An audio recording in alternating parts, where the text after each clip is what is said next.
The movie starts on a rainy day in Seoul, where the protagonist Park Dong-won, his wife Young-yi, and their son Soo-chan arrive at the new building they're moving into. However, their excitement is cut short by a car that is blocking the entrance to the building. Adding to their annoyance, the owner of the car, Yoon Man-soo, takes his time to come out and move it. Despite Dong-won's scolding, Man-soo feels he owes no apology and believes Dong-won should say sorry instead for waking him up on a Sunday. Once the car is finally moved, Dong-won's belongings can be brought inside. During the wait, he meets some neighbors, like an elderly woman named Miss Oh and a single mom with her son, Lee Sung-hoon, who is cautioned not to talk to strangers. Following this, the family is eager to settle into their new apartment, feeling proud of owning a residence of their own. The next day, Soo-chan makes an interesting discovery. His marbles consistently roll in the same direction on the floor, suggesting either a slanted floor or a tilted building. He then shows this discovery to his parents, who are equally astonished by it. Before heading to work, Dong-won considers joining a gym, but changes his mind upon discovering that Man-soo is the coach. Unwilling to train with someone rude,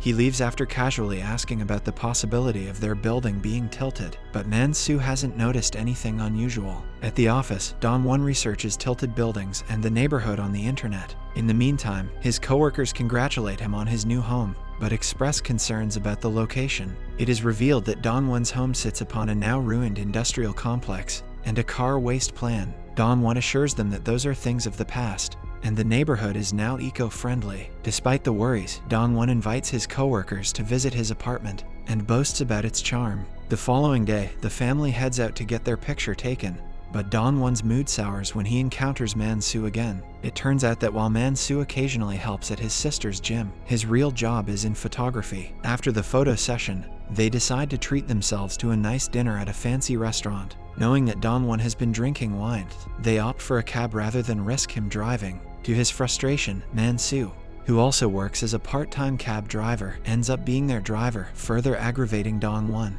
The next day, the protagonist's coworkers try to buy him a gift for his new house, but he prefers to take the money and choose something himself. He ends up splurging on an expensive rocking chair, which he refuses to share with his son. That night, heavy rainfall begins affecting the building's foundation, causing cracks in the streets and affecting the glass door's track. In the morning, when Man-soo sees a crack and touches it, the door shatters completely. The neighbors who witness the incident demand Man-soo to fix it. Amidst the building issues, Dong-won also notices cracks on the floor and contacts the municipal council for assistance. However, he learns that all residents must agree on repairs before any action can be taken. Although he attempts to gather his neighbors for a discussion, they end up arguing over trivial matters. During dinner, Man-soo advises his son Young-seun-tae to smoke on the roof to prevent complaints from neighbors, but Seun-tae denies smoking at all. The next day, after work, Dong-won hosts a small housewarming party with coworkers Kim Seung-hyun, Han Yoon-ju, manager Young, and An Hyo-young.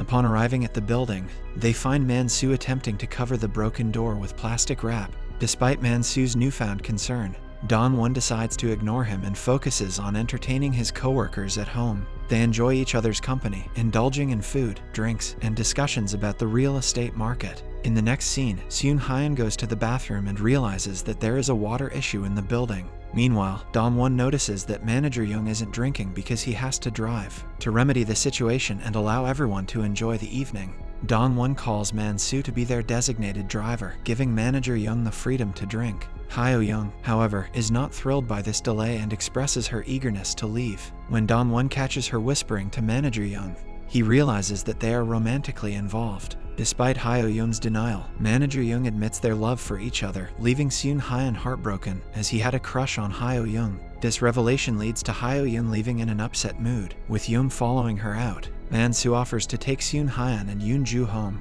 but Dong-won is shocked by the exorbitant fare and invites them to spend the night instead. The next morning, while Dong-won's wife, Young-yi, goes grocery shopping with Soo-chan, she realizes she forgot her trolley. Unable to reach her husband, she tells Soo-chan to go back to retrieve it. At the same time, when Seun-hyun rushes out of the building for an important appointment, he realizes he forgot his bag. He then returns to retrieve it and finds a sleeping Yoon-ju. Hurriedly, he hops back to his cab only to discover the driver talking on the phone, causing further delay. As Soo-chan reaches the parking lot to get a trolley, the ground begins to shake, revealing a sinkhole beneath the building. The building is then partially swallowed underground before stopping when the hole becomes too narrow to continue. Consequently, Seung Hyan's cab, along with another car, falls into the sinkhole. In a panic, he attempts to open the door to escape, but the ground shakes again, causing the cab to slide down and land on the building's roof, narrowly missing Man-soo. The mini-earthquake causes the car to slide off the roof once more, landing on Dong-won's floor. Dong-won then helps Seung Hyan escape through the car's window. Following this, they rush to the bedroom to assist Yoon-ju,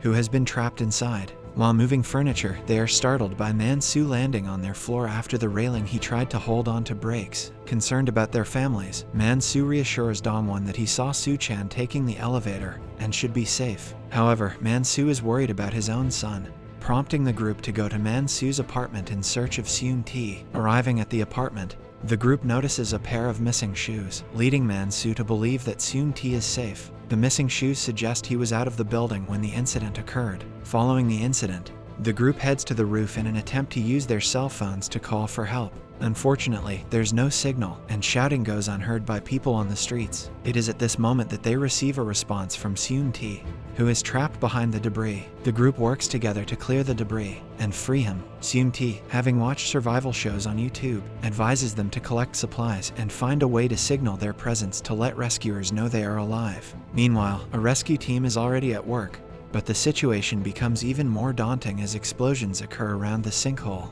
Attempts to send rescuers down the sinkhole are hindered by the constant ground shaking, putting them in danger. Due to the escalating hazards, all residents, including Young-hee and Sung-hoon's mother, who were out of the building at the time of the incident, are evacuated on a bus. Back in the building, Dong-won apologizes to his co-workers for putting them in danger by making them stay over. Furthermore, he is saddened to discover that his cherished chair has broken during the earthquake. As night falls and rain starts pouring down, the group lights up a fire to stay warm while eating. In the morning, with the rain gone, rescuers attempt to send a drone down the sinkhole. Sadly, it loses signal and falls onto the building's roof. The survivors are thrilled to find it and start talking to it, hoping it will record their messages. However, a part of the building's wall crumbles at that moment, and the roof tilts severely. Everyone manages to secure themselves except for Seung Hyan, who is on the verge of sliding off. Taking a risk, Yoon-ju climbs, dodging rolling rocks, and grabs a wire, which she throws to Seung Hyan.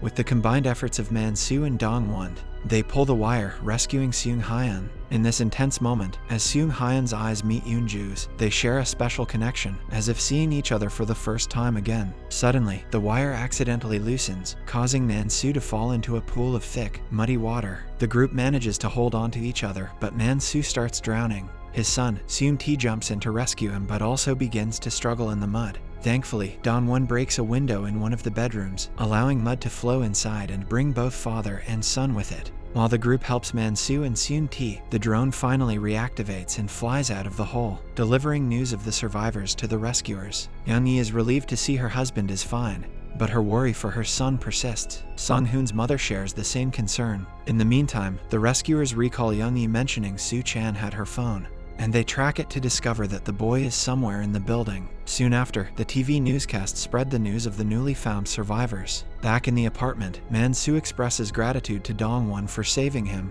and his son. Meanwhile, Seung Hyan tries to comfort Yoon-ju, who is preoccupied with the thoughts of her parents and their unawareness of her survival. To pass the time and lift spirits, they take a selfie together. Seung Hyan is surprised by the newfound closeness he feels with Yoon-ju at this moment. Soon after, the group receives a pleasant surprise. The rescuers have sent down supply packages using small parachutes. The packages include flashlights, food, oxygen, water, batteries, towels, and even a satellite phone with a signal. Unexpectedly, the phone starts ringing, and it's the rescuers checking on them. Young-hee interjects into the conversation, urging her husband to look for Soo-chan, who they thought had left the building. Unbeknownst to them, the boy is inside one of the cars in the parking lot. The group springs into action, tying a rope around Dong-won to lower him into the elevator. Simultaneously, as Dong-won enters the elevator through the roof hatch and the rescuers start lowering a crane into the hole, complications arise. The upper half of the neighboring building finally breaks and falls into the hole, blocking access to the survivors completely.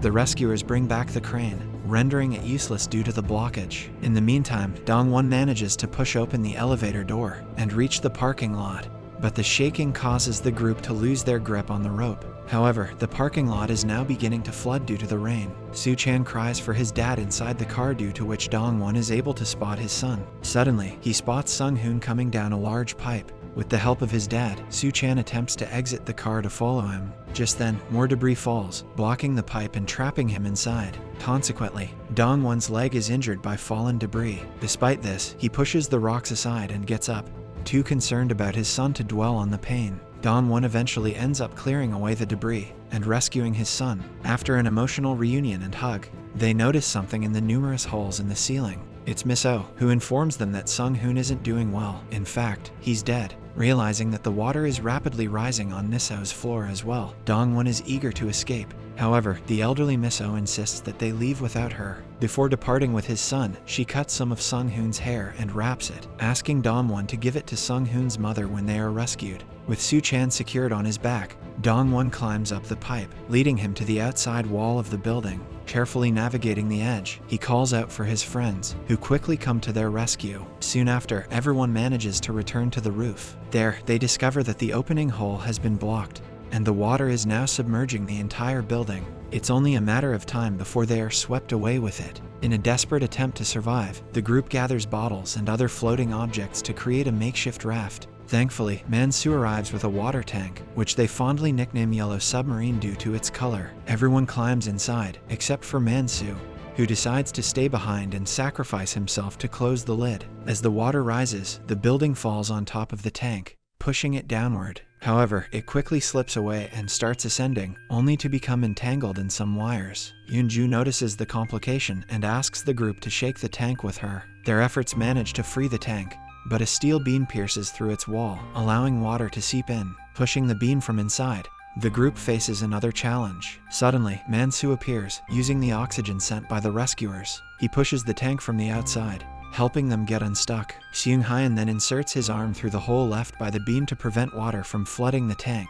Despite Man-soo's attempts to join them, he can't swim fast enough. Just as hope seems lost, his foot gets entangled with the wires from the tank, dragging Man-soo upward with the rest of the team. As the tank reaches the surface, they discover a second hole that poses a new threat. Fortunately, Man-soo climbs on top of the tank and opens the lid, saving the group once again. Just then, the rescuers spot them on the cameras and quickly bring the crane out again, using it to swiftly lift the tank out of the hole. After a highly emotional reunion with his wife, Dong-won fulfills his promise and hands Sung-hoon's mother the package containing Sung-hoon's hair. Fast forward to several months later, Man-soo, Dong-won, and Yeon-hee visit Seung-hyun and Yoon-ju, who have become a couple living together in a trailer. While staying near the river for the night, they plan to travel around in the future, taking advantage of the flexibility of their movable home. As they share food and drinks, the group is momentarily alarmed by the sound of explosions. To their relief, it turns out to be fireworks, and they enjoy a lovely view of the peaceful countryside.